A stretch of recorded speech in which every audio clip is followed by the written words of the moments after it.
Today I want to build a mechanics simulator. So let me show you what I'm planning for this. By the way, if you're into building cool simulations or leveling up your Unity skills, I've got something special linked below that I'll talk about more later. Basically, I thought it'd be a cool idea if I made a program that just has a bunch of different mechanical components like springs, levers, gears, etc. in order to build your own kind of contraptions. And of course, I'm sure that there's been multiple similar projects that people have made, but I kind of want to make my own.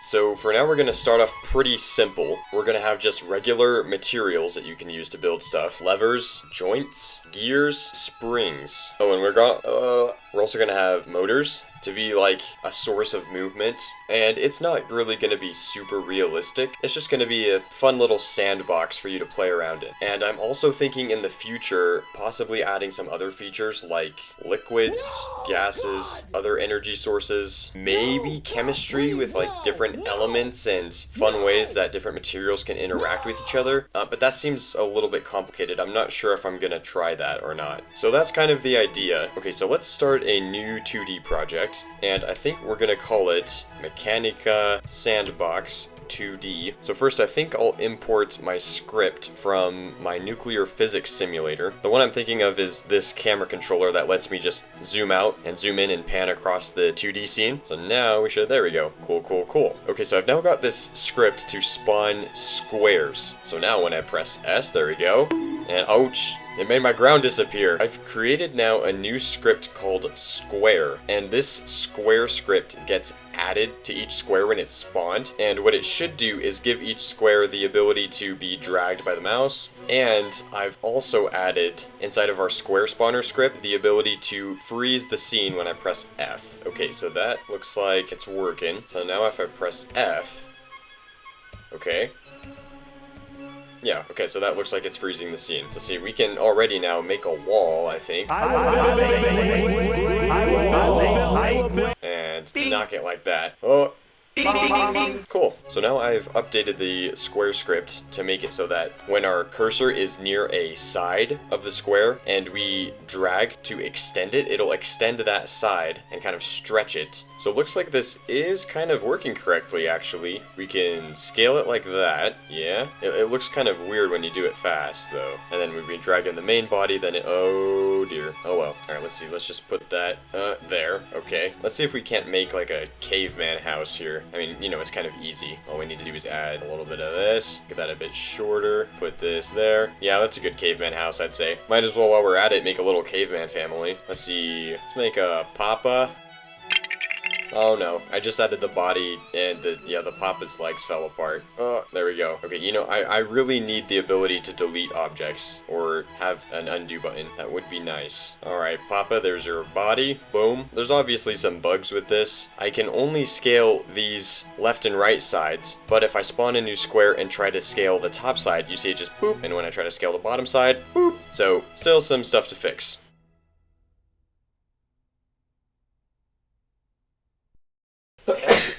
You know what, I don't know about you, but I'm getting a little tired of just staring at this blue all the time. I think I'm gonna put in a few simple shapes to make a nice little background so it's a little bit easier to look at. Put some nice grass here. I think we'll have some mountains. Duplicate it, bring that one down here, and like that. And maybe another one just to be safe. Yeah, like that. And we'll put a little sun right up there. There we go. That's a little bit easier to look at, yeah? Okay, and you know what, I think we'll add a twin sun because honestly, why not? Go boopity bop. Nope, doobity-doo. There we go. I guess if we're adding a twin sun, we might as well change the color of the rest of these. We'll make that sand, and we'll make you a little sandier too. There we go. We're on a desert planet, baby! I don't like sand. Our machines are gonna have a hard time. Well, sucks to be them. I'll put this here. We'll make a beam like this. We'll put a box here, and then make another massive box over here, like so. And now we have everything we need to make a simple catapult. Oh, that sucked. I haven't actually programmed anything that changes the mass based on size, so I'll add that later. But first I do want to add the ability to kind of bolt pieces together so that we can make some more complex shapes. Yeah. Okay, so I have now added a new bolt script. So what it should do is use these components called fixed joint 2Ds. Let's see what that does. So spawn, freeze. Now we can drag these here like that. Put my cursor there. Now when I press B, it should spawn a bolt. Okay, it's behind there. A little big, but you can see that. Okay, now it's just not moving at all. So it's still interacting with stuff. Okay, weird. So you set the bolt size to 0.2 and bolt's rendering order to 1 so that it appears above the squares. So now same thing. Let's go boom, boom, freeze, bolt. There we go. And now can we drag? Okay, I fixed the error. I think it's working now. Now we can drag it and it acts as one unit. Unfreeze. It's all good. Let's go. Wait, what? Hold on, let me try that again. It disappeared when I pressed freeze. Wait, so, okay, spawn, bolt it, unfreeze. Oh, it came back down. Okay, that was weird. Hang on, why are you moving? Stop walking. Hang on, freeze. Okay, unfreeze. Yeah, alright, it's fine. I don't know why he's kind of lumbering away there. Stop doing that. Get over here! Yeah, we might need to fix that. It's jiggling around a bit too much. That's probably just because, whoa, it just decided to fly away on its own like a fidget spinner.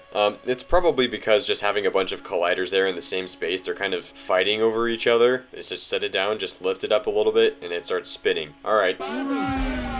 You kind of get the bugs here. I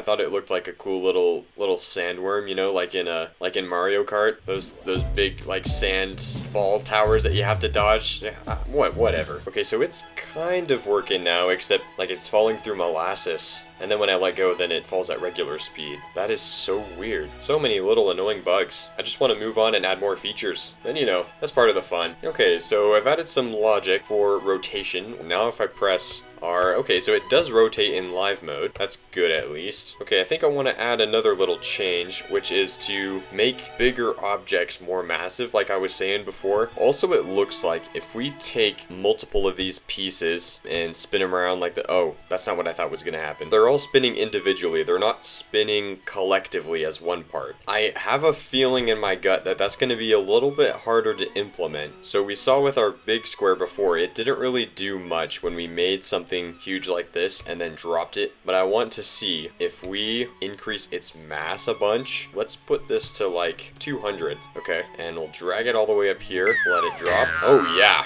there we go. Okay, so that definitely does something. Just wanted to make sure that works. So hopefully this should now fix our group rotation issue so they all rotate as a whole group instead of individually. Hey, it kind of looks a little funny, but I think it's working. I'm thinking when changing the mass, if I'm turning the mass down, I'll just have this value go from the normal of 33 down lower, closer to 0, so it turns more black. Whereas if an object has more mass, then I'll change the value up to white. In order to change the mass, I should be able to just right-click on an object and have a little slider appear with this on GUI function, which also should change its HSV value the value of the value. So if we spawn something and right click, oh, that's tiny. that's so small. So if we just take a little bit, yeah, that works. Okay, I've also just realized that we're having some weird stuff going on with our bolted pieces like this.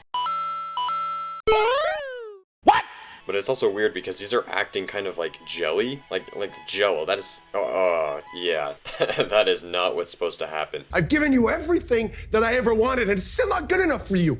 Why? Oh, okay. One thing at a time, though. I'll fix the sliders first and make them bigger. Then I'll try to fix whatever abomination got into my code causing that. I tried upping the linear damping and angular damping to make the connections more firm, but then that kind of affects gravity too, which isn't what we want, so now it's just falling through honey. But anyways, I was just gonna say this is kind of weird. It's like playing baseball on the moon. And it just slowly falls down. Right now we're just kind of dinking around to try to make the base thing that's you know, you can do cool stuff with it, but it's not necessarily perfect, you know what I'm saying? I'm trying to fix the rotation now. When I freeze it and rotate it, if I unfreeze it again, you can see it does some kind of weird shift. I can't explain it. Little like transformation. right now I think I'm going to move on and try to add the next feature, which will be swinging joint. So when I press H, it should create a hinge at the mouse position. So if we spawn another one here and then press H here, so there's our hinge, and okay, so that's just popping off. Yeah, that's not exactly what I'm going for. 2 hours later.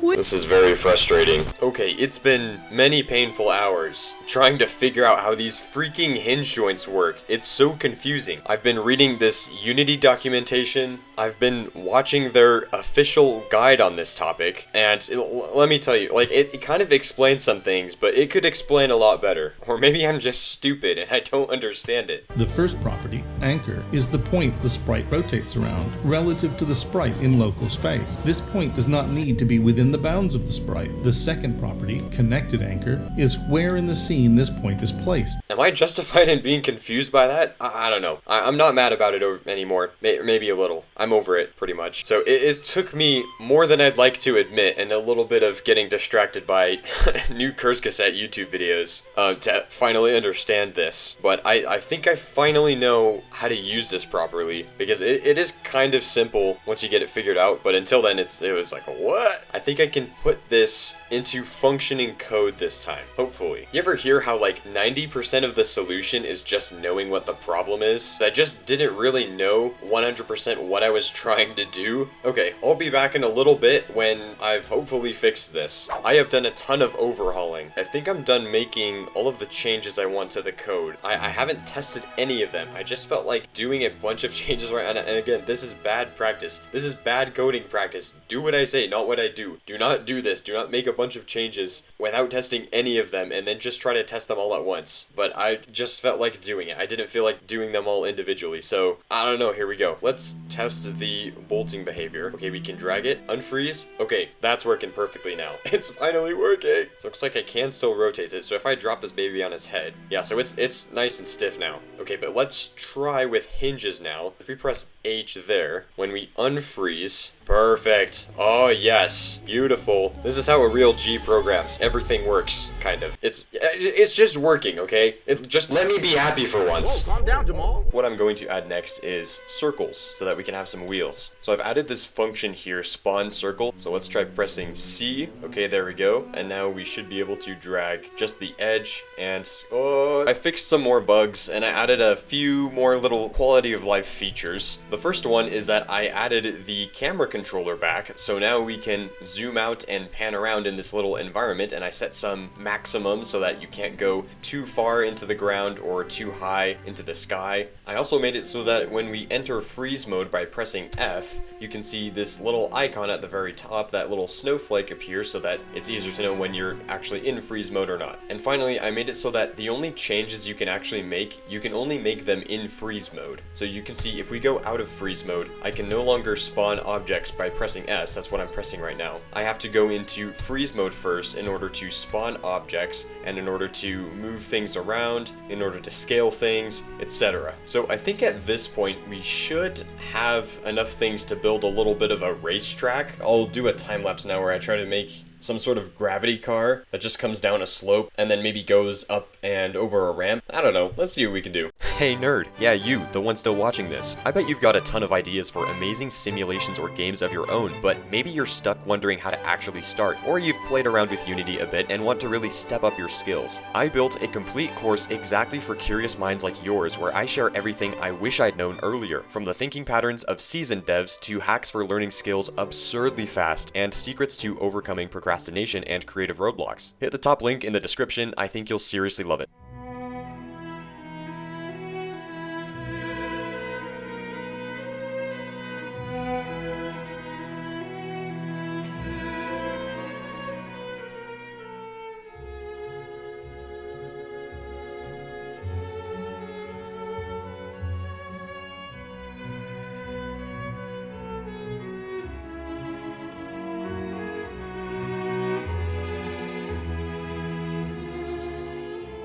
There we go.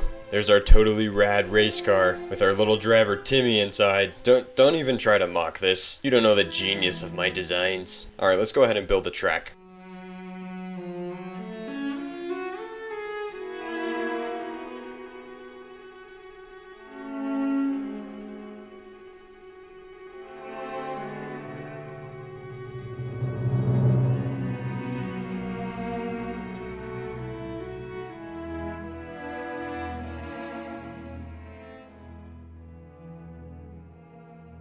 Okay, there's my epic ramp. I love how this mega structure is just mostly held up by little tiny single bolts. Yeah, that is not good engineering, but that's not what we're trying to go for here. Okay, let's see how this works. Are you ready, Timmy?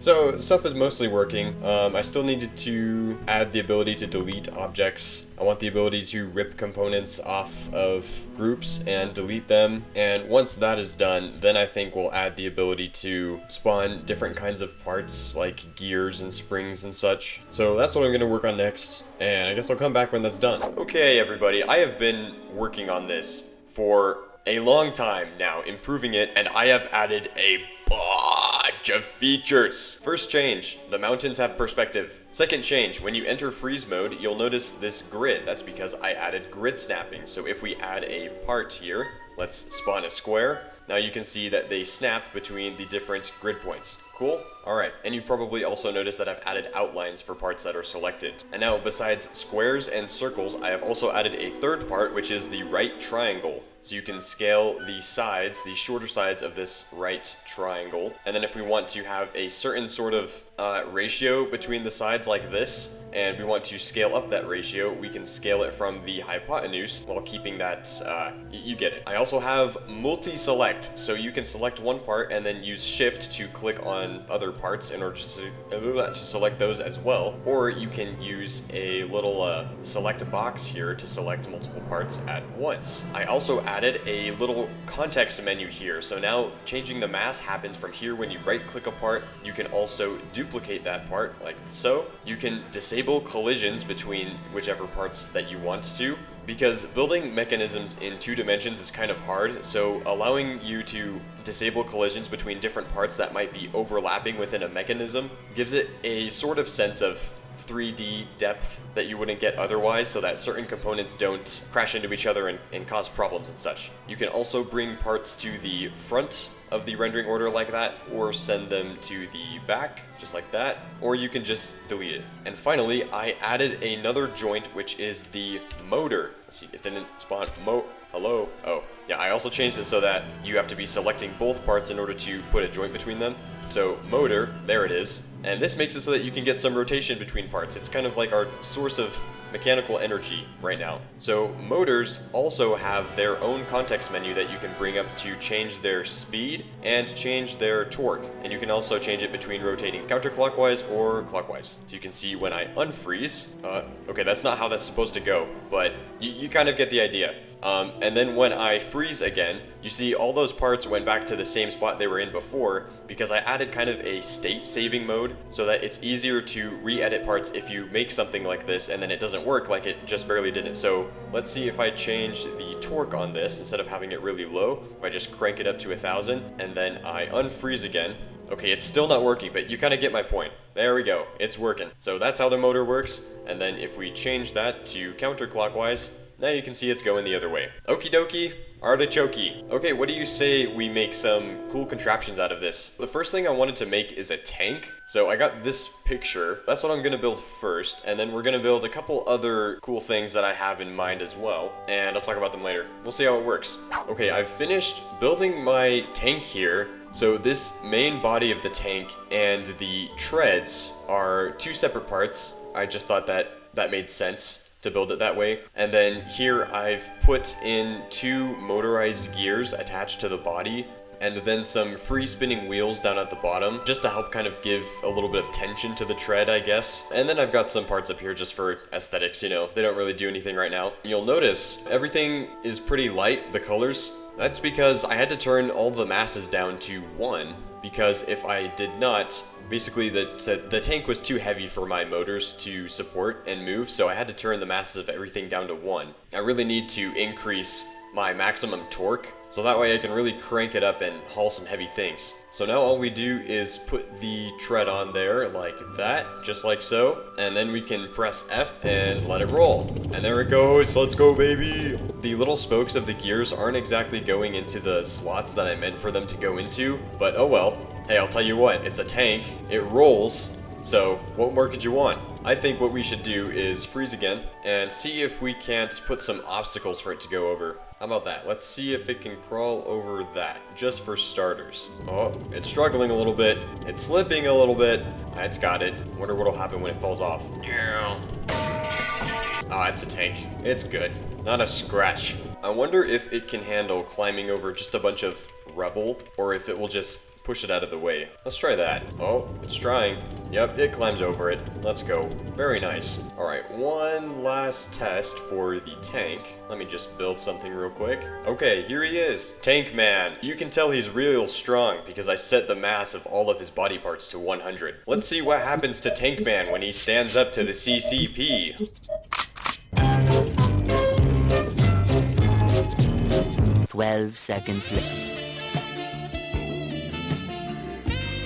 I actually just kind of expected it to run it over. Wow, how incredible. The next thing I want to try to build is this big guy. He's so big that he has big in his name, Big Ben. It's a big clock tower in London, and I want to see if I can maybe build the internal components of it to, you know, make a clock, and then we'll put it on a little tower. Boom, homemade Big Ben. So that's what we're going to try to make next, and I'll see you when that's done. Okay, it's been a couple hours, and I finished it. Yeah, the clock face isn't even connected. Basically, what I would do if I wanted to connect this is I would just like put it there, connect, you know, one of the hands to this back like gear that's spinning here. But honestly, my user controls are so clunky that that would be an absolute nightmare. Plus, I would just be covering up the cool components of how I'm making this work. So I want to show you that, and just imagine in your mind that this is connected and it's ticking away, okay? Anyways, what I'm doing here for the escapement mechanism, or I guess I just spoiled it for you. What I'm doing here for the clock mechanism is an escapement mechanism inside here. So let me show you on Wikipedia. I found this little animation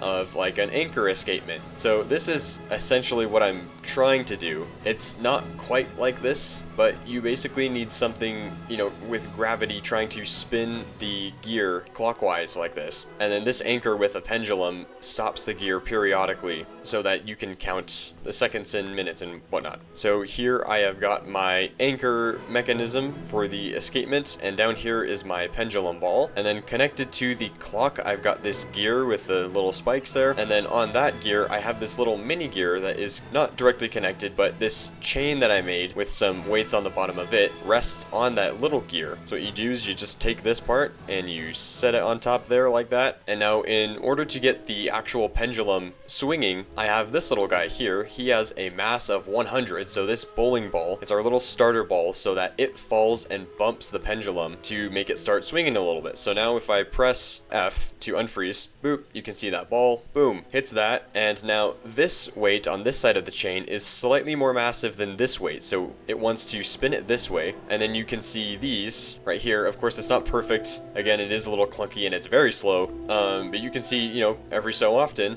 that anchor escapement mechanism stops these spokes from going, just like a real one, kind of. Except now, when it gets towards the ends of the chain, it's too fast for the escapement, so it just falls off. But anyways, I tried my best to do a cool little escapement clock thing there. And I think it looks kind of cool, but I definitely want to make the user controls for this a lot more friendly and easier to quickly build things, because it did take way too long to build this. At least in my opinion. You have to have a lot of patience with it. But that being said, I really like this project. I think it actually has a lot of potential. I'm thinking about coming back to it in future videos, but I definitely think it has some room to grow. If I get it to the point where it's really user-friendly and it's really easy to build and iterate upon things, plus some other types of components and parts and mechanics that you can play around with, I think this project could become something really special. Now, the third mechanism that I wanted to build today, this video by James Breton, I really wanted to use my mechanic simulator to build something like this, but number one, I'm not sure if it actually has the capability